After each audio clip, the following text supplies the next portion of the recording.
आप देख रहे हैं एनएफ न्यूज में हूं आपके साथ रोहित। बिहार में सबसे बड़ी चुनावी लड़ाई हारने के बाद तेजस्वी यादव अब उससे भी बड़ी लड़ाई लड़ रहे हैं अपने घर के अंदर। माता पिता बहनों और भाइयों से यह लड़ाई तेजस्वी यादव लड़ रहे हैं। तेज प्रताप यादव तो चुनाव से पहले ही अपने नए रास्ते पर निकल चुके थे, लेकिन बहनें खड़ी थी तेजस्वी यादव के साथ कि उनको मुख्यमंत्री बनाकर ही दम लेंगे। लेकिन मुख्यमंत्री क्या बनाना, नेता प्रतिपक्ष बनाने के भी लाले पड़ते हुए नजर आए। हालांकि अंत में 25वीं सीट जीतकर सुकून मिला आरजेडी को। लेकिन अब कौन सी ऐसी लड़ाई है जो तेजस्वी यादव ऐसे लड़ रहे हैं जिसमें तमाम किरदार हैं। किरदार वो जिन्हें तेज प्रताप यादव के शब्दों में जयचंद कहा जाता है, और मेरे साथ हैं वरिष्ठ पत्रकार पंकज प्रसून।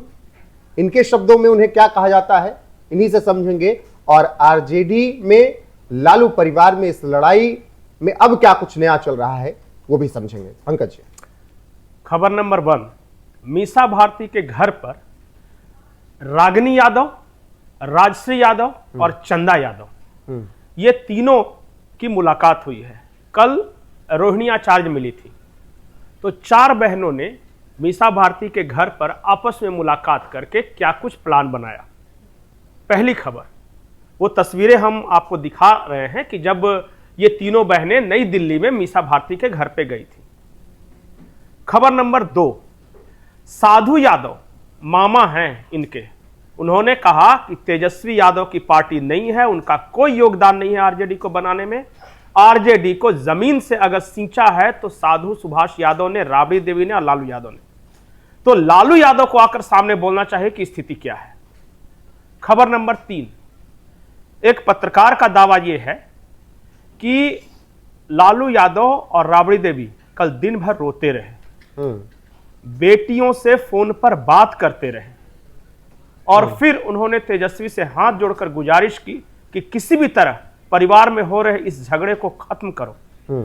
खबर यह भी है कि तेजस्वी ने उनके साथ बहुत बुरा व्यवहार किया।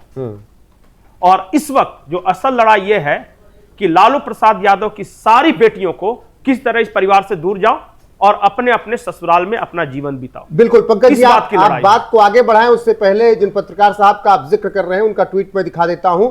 समीर चौगांकवर, जिन्होंने ट्वीट में लिखा, लालू परिवार में मचे घमासान में अब लालू की ही साख बची हुई है, बेटियां भी अपमानित होकर घर छोड़कर चली गई। खबर है कि कल रात लालू यादव ने रोते हुए तेजस्वी के सामने हाथ जोड़कर पारिवारिक कलह सुलझाने का निवेदन किया, लेकिन तेजस्वी ने उनके साथ भी ठीक व्यवहार नहीं किया, बुरा व्यवहार किया। लालू बेहद दुखी हैं। खबर है कि लालू अपने बेहद करीबी सहयोगी रहे आरजेडी के पूर्व प्रदेश अध्यक्ष जगदानंद के सामने फूट फूट कर रो भी पड़े। लालू किससे फोन पर बात कर रहे हैं और क्या बात कर रहे हैं, इस पर पूरी नजर रखी गई है। कई लोगों से लालू को बात करने पर प्रतिबंध लगाया गया है। यह परिवार पूरी तरह से टूटकर बिखरने के कगार पर खड़ा है। मामला गंभीर होता जा रहा है। ये ट्वीट 17 नवंबर 2025 को सुबह 8:30 पर किया गया, जो अपनी स्क्रीन पर देख रहे थे। पंकज जी, अब समीर जी ने तो सब कुछ बता दिया, अब उससे इतर मैं बताता हूं। मैं कल से कह रहा हूं कि ये सिर्फ और सिर्फ पारिवारिक लड़ाई नहीं है। पारिवारिक झगड़ा तो है पर यह सियासत की भी लड़ाई है। खबर यह है कि अब आरजेडी किसी को राज्यसभा नहीं भेज सकती इस स्ट्रेंथ के साथ। तो एक राज्यसभा के सदस्य हैं, उन्होंने अपने सोर्सेज नीतीश कुमार की पार्टी की तरफ दौड़ाए हैं और उनको एक ऑफर दिया है कि भैया हम और आप मिल जाते हैं, और अगर तेजस्वी यादव इसका विरोध करेंगे तो पार्टी के ज्यादातर विधायक उधर आने के लिए तैयार हैं। 25 में से कितने आ जाएंगे और क्या कर लेंगे? नहीं, दल बदल के लिए तो 10-12 ही चाहिए ना। करना कुछ नहीं है। इनका आरजेडी का, इनका जो राज्यसभा की सीट है वो सुनिश्चित हो जाएगी।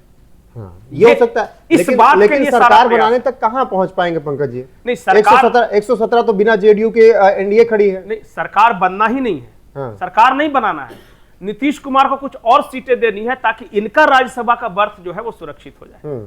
बात आप संजय यादव ही कर रहे हैं। नहीं, मैं किसी एक व्यक्ति का मैं नाम नहीं लूंगा अभी, कि मैं किसी का ये नहीं कह रहा कि कौन है, वो दर्शक हमारे समझ जाए। नहीं, अब तो खुलकर है। जब तेज प्रताप बोल रहे हैं, जब रोहिणी बोल रही हैं, जब मीसा बोल रही, सब बोल रहे हैं। एक ही शख्स है, नाम संजय यादव, जिसने संजय पूरे के पूरे परिवार को बर्बाद कर दिया। तो अब ये तो बात पब्लिक में है ना। नहीं, संजय यादव वो शख्स नहीं है जिन्होंने पार्टी तोड़ने की बात कही है, वो कोई और है। और और मैं आगे की कहानी ये बता रहा हूं कि आरजेडी एक और बड़े टूट के कगार पे है। इस बीच एक व्यक्ति का नाम जो बार बार लिया जा रहा था, वो अभी पटना छोड़ के चला गया है। अच्छा। और वो कहां है अभी किसी को पता नहीं। घर के अंदर लालू और राबड़ी को कैद किए जाने की सूचना है कि उन्हें किसी से न मिलने दिया जा रहा है, न किसी का फोन उठाने दिया जा रहा है। ये अभी सिचुएशन है। अगले 2-3 दिन, जब आज बैठक है आरजेडी की, इसके बाद वहां जो फैसला होता है जी, इसके बाद इसी फैसले के आधार पर आगे का कोर्स ऑफ एक्शन तय किया जाएगा। और कोई आश्चर्य नहीं कि आरजेडी का अगर एक हिस्सा टूटकर बहनों के साथ और तेज प्रताप के साथ, क्योंकि तेज प्रताप और बहनें एक तरफ आने वाले हैं। इसी बात को लेकर यह सारी रणनीति तय की जा रही है कि तेज प्रताप यादव, मीसा भारती, चंदा यादव, रागिनी यादव, राजश्री यादव, ये सारे और प्लस माता और पिता, ये एक तरफ आने के लिए तैयार बैठे हैं, क्योंकि एक ही व्यक्ति है और एक ही ग्रुप है जिसके द्वारा ये सारे लोग प्रताड़ित हैं। तो कल दानिश इकबाल एक नेता हैं, वो तेज प्रताप यादव से मिले और उन्होंने कहा कि आप आगे बढ़िए, नेतृत्व स्वीकारिए, और ये सारे लोग इकट्ठे जब आएंगे तब उसके बाद असली खेला होना है। एक और नैरेटिव जो बिहार की राजनीति में अभी अगले कुछ दिनों में आप देखिएगा कि एक ईसाई पत्नी और एक मुसलमान दोस्त, जो बलरामपुर वाले की मैं बात कर रहा हूं, इन लोगों ने मिलकर एक यादव परिवार को बर्बाद कर दिया। ये देखिएगा कि आएगा बिहार के, आप कई मीडिया हाउसेज आएगा क्या, आ ही गया, अभी शुरुआती है। इस बात को बहुत अच्छा पंप किया जाएगा, इस गुब्बारे को फुलाया जाएगा कि एक मुसलमान और एक ईसाई ने मिलकर यदुवंश का नाश कर दिया। तो सबसे बड़ी लड़ाई तेजस्वी लड़ रहे हैं इस वक्त, चुनाव से बड़ी लड़ाई। बिल्कुल बात सिर्फ चुनावी हार या जीत की नहीं है, बात इस बात की भी है कि चुनाव के बाद जो नैरेटिव वॉर होगा उस पे कैसे काउंटर करेंगे वो, क्योंकि उनका एक सहयोगी तो भाग गया बिहार छोड़ के, और संभालेगा कौन। और परिवार के अंदर भी लड़ना है, पार्टी भी संभालनी है, और आगे सरकार के खिलाफ एक मजबूत विपक्ष की भूमिका भी निभानी है।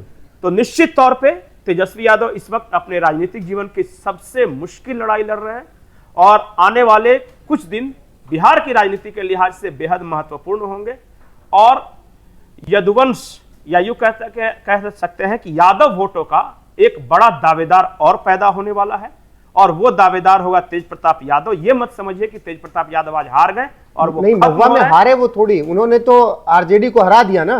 नहीं, उनकी वजह से आरजेडी नहीं हारी। अरे 30,000 वोट हासिल किए और 44,000 40,000 से क्या कहते हैं, 40,000 से एलजेपी-आरबी के उसके कैंडिडेट की जीत है। तो वही जो वोट मिले इनको, वही वोट से तो हारी आरजेडी वहां पे। और जरा सोचिए कि तेज प्रताप के साथ अगर पूरा लालू परिवार आके खड़ा हो जाए तब क्या होगा। बिल्कुल, ये वक्त बताएगा पंकज जी। फिलहाल जिस तरीके के तमाम दावे किए जा रहे हैं, उन दावों में यह है कि लालू प्रसाद यादव को भी बेइज्जत किया गया और वो जगदानंद बाबू के सामने फूट फूट कर रोए हैं। बाकी अपडेट जो आएगी आप तक जरूर पहुंचाएंगे। अभी के लिए बस इतना ही, बने रहिए हमारे साथ लगातार। नमस्कार।